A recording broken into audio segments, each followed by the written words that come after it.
Mereka ingin menciptakan negara dunia yang mereka sebut dengan the New World Order, di mana negara dunia ini ada dalam satu kendali mereka, Yahudi. One government in the world. Maka negara-negara di dunia harus menjadi budak mereka. Supaya negara-negara di dunia ada dalam budak mereka, maka hegemoni mereka harus menyebar ke negara-negara di dunia. Maka apapun yang menjadi penghalang bagi terwujudnya itu, kill them all, destroy, ya, dan hancurkan mereka. Bagaimana cara mereka menghancurkan? Ada yang langsung bantai kayak Suriah, Palestina. Ada yang dihancurkan pola pikirnya lewat counterkultur, lewat budaya. Nah, Indonesia termasuk negara yang harus dihancurkan lewat budaya. Kenapa? Karena fanatisme agamanya kuat. Oh, berarti fanatismenya, pemikirannya harus dirubah, budayanya harus dirubah. Perangi budaya mereka dengan budaya-budaya mereka mendukung terjadinya hegemoni Yahudi. Salah satu budaya tadi bernama Korean Wave. Musik dan tantra adalah sesuatu yang sangat lekat dengan kehidupan manusia, terutama generasi muda. Hancurkan mereka dengan musik Nabi. Maksudnya yang Allah, inilah konspirasi yang tidak terasa. Bagaimana mereka menghancurkan satu bangsa lewat elemen pemudanya. Hancurkan pemudanya agar lost generation, agar putus generasi mereka. Bagaimana cara menghancurkan pemuda? Yaitu salah satu senjatanya Korean Wave, yang tidak disadari Korea menjadi bagian dari instrumen Yahudi dan Nasrani, Dajjal, untuk menghancurkan dunia Islam. Mereka yakin bahwa the God who's waited, Tuhan yang mereka tunggu-tunggu, itu akan segera datang. Ciri-cirinya apa?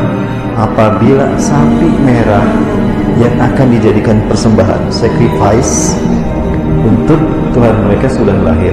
Mereka sudah menunggu sejak 2000 tahun yang lalu. Qadarullah, Allah kasih perangsangan. Kalau bahasa kitanya istidraj, bahasa Arabnya. Ternyata sapi yang mereka tunggu-tunggu itu lahir 2000 tahun setelah 2000 tahun menunggu. Itu isyarat kalau the God itu Tuhan yang mereka tunggu-tunggu telah ada. Maka harus mereka lakukan percepatan, karena mereka yakin ambisi mereka mendirikan Y2K akan segera terwujud. Bangsa Yahudi berupaya untuk melakukan percepatan dalam mendirikan tatanan dunia baru yang mereka lakukan melalui berbagai macam cara. Ada 3 ranah yang mereka sentuh. 1, simbol. 2, arsitektur. Yang ketiga, ritual. Terkait dengan ritual ini juga ada ritual agama, ada ritual budaya. Nah, di dalam ritual budaya mereka memanfaatkan media yang mereka bangun. Nah, media inilah yang menciptakan entertain dan musik serta film yang menjadi instrumen lain dari sistem Yahudi, sistem Dajjal. Sadarlah Bapak Ibu, kalau Korea merupakan salah satu senjata mereka untuk memerangi kita umat Islam. Dan ternyata yang banyak menjadi korban adalah para pemuda dan pemudi. Bapak sekalian, kita yang melahirkan, ternyata mereka yang mendidik jiwanya, mereka yang memberi pola pikirnya. Tidak sadar kalau kita sedang dihancurkan oleh mereka, sehingga kita kehilangan aset terbesar di dunia ini. Anak-anak kita, generasi muda kita yang menjadi aset bangsa, dihancurkan oleh sistem Dajjal melalui agen-agen ini. Salah satu agennya adalah Korea. Seks dan tantra adalah cara para pengikut Dajjal mengagungkan iblis dan Dajjal. Tantra, syair-syair yang berbau pemujaan kepada mereka. Lihat syair-syair K-pop, syair-syair Korea. Jiwaku untukmu, aku menghambakan diri padamu, aku tunduk pada matamu, karena matamu memberikan cahaya kepadaku dalam segala hidupku. Begitu kan? Dalam konser-konser mereka membawa sosok seekor ular. Apa hubungannya ular dengan musik? Loh, lupakah kalau kaum Kabalah zaman dulu, ketika mereka menyembah Tuhan yang mereka tunggu-tunggu, bahkan melakukan pengorbanan kepada Tuhan mereka selalu menghadirkan ular bersama mereka. Kenapa harus ular? Ular adalah sosok ketika iblis diturunkan ke dunia. Lupakah kita ketika iblis atau Azazil, yang bernama nama asli Azazil, tapi Allah ganti namanya. Azazil itu nama dari Allah. Azail, Azza yang dimuliakan, Il Allah, Azazil yang dimuliakan Allah. Tapi karena dia sombong, tidak mau sujud kepada Nabi Adam ketika Allah perintahkan, Allah kutuk dia menjadi iblis, pembangkang. Allah turunkan iblis ke dunia di Dasta Maisa. Kalau Nabi Adam turun di Hindustan, di Nepal, Siti Hawa di Jeddah, iblis diturunkan di Dasta Maisa, Irak, dalam wujud seekor ular besar. bertanduk, bersayap, bercakap, bisa mengeluarkan api, dan bisa berbicara. Ular apa? Ular naga. Maka ular selalu dihadirkan untuk menunjukkan kalau iblis pun hadir bersama kami. Seks dan tantra mereka. K-pop adalah salah satu warna yang terbaru menyingkirkan dominasi Christina Aguilera, Britney Spears, kemudian juga Rihanna, kemudian juga Madonna. Itu zaman senior. Maka muncul kelompok artis Illuminati berikutnya. Siapa? K-pop Korea.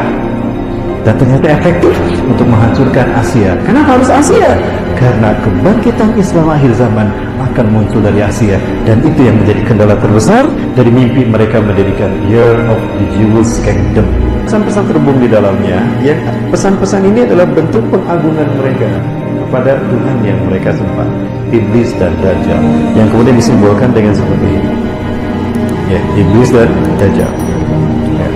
Itu tidak dibaca oleh pemirsa secara umum, dan itulah yang tidak dipahami oleh generasi muda kita, yang mereka hanya menelan bulat-bulat tanpa daya saring iman dan Islam apa yang disuguhkan oleh Korea, K-pop itu tadi, musik-musik itu tadi. Yang jelas euforia yang mereka bangun, tidak sadar kalau secara lambat laun mereka mengarahkan semua apa yang jiwa mereka ke sana, maka dimakanlah jiwa mereka. Itulah yang diinginkan oleh Iblis dan Dajjal.